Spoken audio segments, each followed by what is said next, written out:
বিসমিল্লাহির রহমানির রহিম।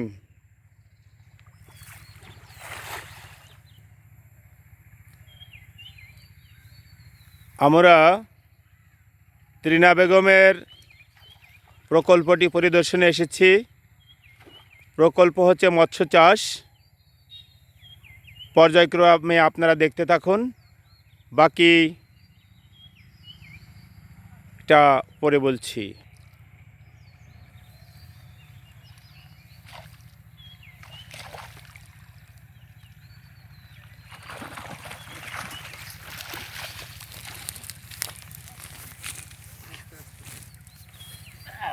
আপনারা দেখছেন এক ক্ষণে এতগুলো বড় মাছ উঠেছে।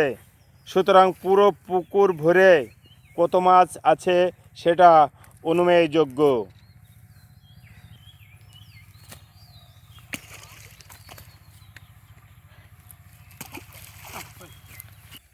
যেটা বলছিলাম যে উনার এই দাগে 9 বিঘা জমি আছে, তার 5 বিঘা হলো পুকুর এবং 5 বিঘা প্রজেক্ট।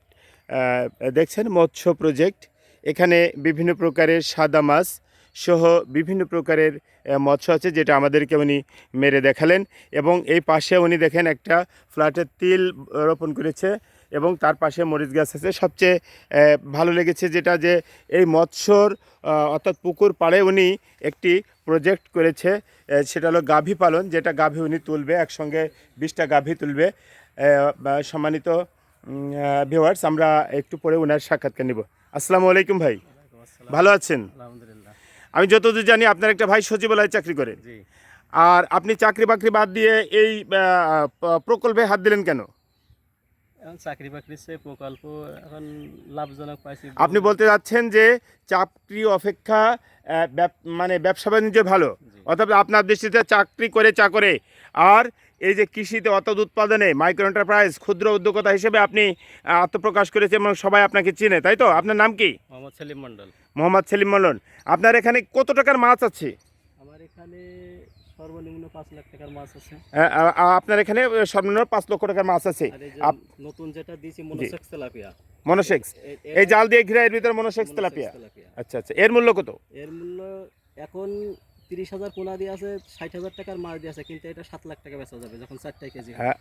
সম্মানিত শ্রোতা, উনি বলছেন যে এখানে 30,000 টাকার মাছ দেওয়া আছে, কিন্তু উনি যখন বিক্রি করবে তখন উনি 7 লক্ষ টাকার মাছ বিক্রি করবে। আর এখানে আপনি কতগুলো গরু উঠাবেন?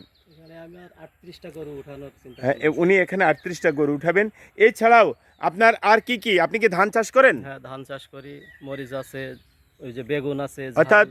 অর্থাৎ ওনার মাছ, তিল, মরিচ, গরু, ধান চাষ, বেগুন সব কিছু মিলে একজন পরিপূর্ণ আদর্শ কৃষক। এই সকল কৃষককে আমাদের সেলুট জানানো উচিত। এবং আর্টস বাংলাদেশ ইনাদের মতো ক্ষুদ্র উদ্যোক্তা খুঁজে ফাইন্যান্সিংয়ের মাধ্যমে ইনাদেরকে স্বাবলম্বী করার চেষ্টা করছে। ধন্যবাদ ভাই আপনাকে। আপনি আর্টস বাংলাদেশ থেকে প্রথমে কত টাকা ঋণ নিয়েছেন? প্রথম 2.5 লাখ।